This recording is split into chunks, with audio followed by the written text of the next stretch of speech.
All right, let's continue with nature of the roots. Let's do a quick review. 3 examples I have here. We want to know, without solving any of these equations, we want to know the nature of the roots. We want to know the value of the discriminant for each one of them, and then based on that, we want to know if it has one solution or 2 equal solutions, 2 different roots, real roots, or no real roots at all. So the only thing we need is the discriminant, and the discriminant, remember, is b squared minus 4ac. That's what we want for each one of these ones. So let's go ahead and make sure that we are listing them properly, and then come back and do the math on each one. Okay, when we have the ABC and we plug it into the discriminant b squared minus 4ac, we end up getting minus 39. Now, based on this, minus 39 is less than 0. What can we say now? Now we can say no real roots. So this equation has no real roots. That means has no x-intercepts in terms of the function. All right, let's go ahead for B and C, and let's do that as well. Okay, example B. We go through it, find the discriminant b squared minus 4ac. When you plug numbers in, you will end up getting 25 plus 8.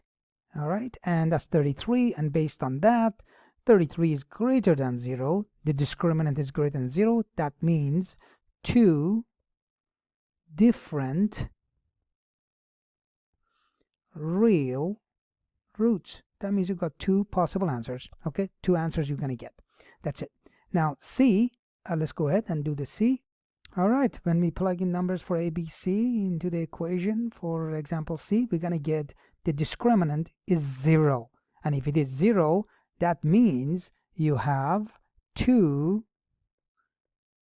equal roots. That means go through the quadratic formula, you're going to have only one solution. They're both the same. That's basically it. So now let's look at another example. This time is a little bit more complicated, but the idea is the same. In this case, we have a quadratic equation, but the coefficient of the linear term is missing. We need to find that, and based on the 3 conditions, okay? So the 3 conditions that we want are the A, B, and C. Equal roots, they have equal roots, 2 different real roots, and no real roots.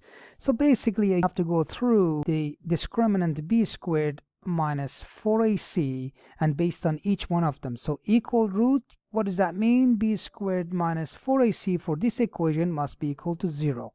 And when that is 0, then you're going to go ahead and solve for k. And then the next one, b squared minus 4ac, has to be greater than 0. We have to solve that inequality. And then last one is when b squared minus 4ac is less than 0. And we're going to go through each one of them. So let's look at equal roots. Equal roots for b squared minus 4ac equal to 0. Let's see what they are. First, let's list what a, b, c is for each one of them. So a is 1, b is k, that's what you're looking for, and c is 9. So let's plug it in and then solve. So here is the b squared minus 4ac. That would be k squared minus 4 times 1 times 9. Set that equal to 0. Okay, and in here you get k squared minus 36 equals to 0, but we know how to solve that.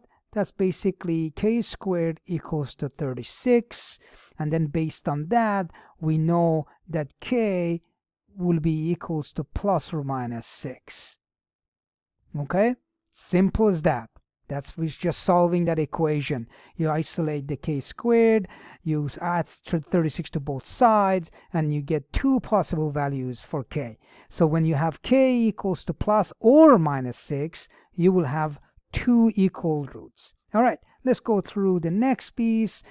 Same idea. Now that we know that k squared, so b squared minus 4ac, the discriminant is k squared minus 36, we just have to follow the pattern greater than 0 in this case. All right, now in this case what you have to do, you have to solve this inequality, and I'm hoping that you remember how to do that. from last grade in terms of the basic part, but I'm going to show you the other part. So here first you want to isolate the k squared. You're going to treat it just like an equation. So here you go, k squared is greater than 36.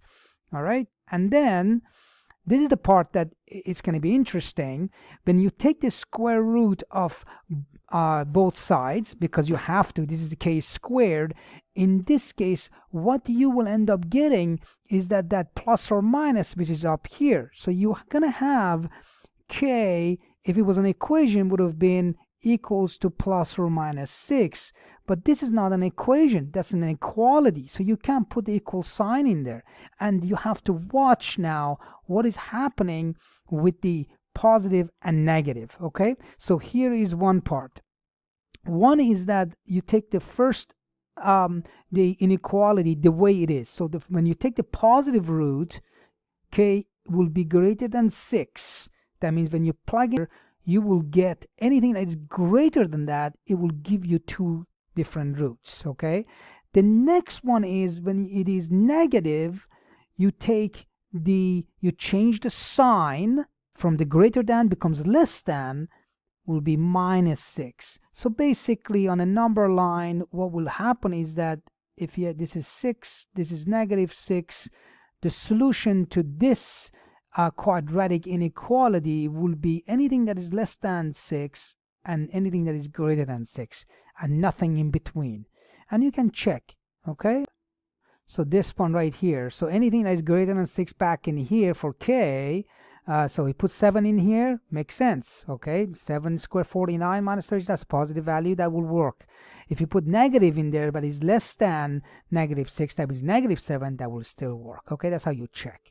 So the last one is no real root. That means the discriminant has to be less than 0. And in this case, it's simple. And you're going to do the same thing. It would be k squared. You're going to solve this quadratic inequality like that.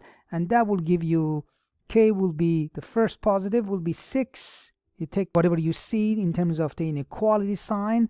And the next one will be greater than minus 6. That means if you put it on a number line, if you have minus 6 in here and 6 there, the solution will be in between, all the values in between, and you can check.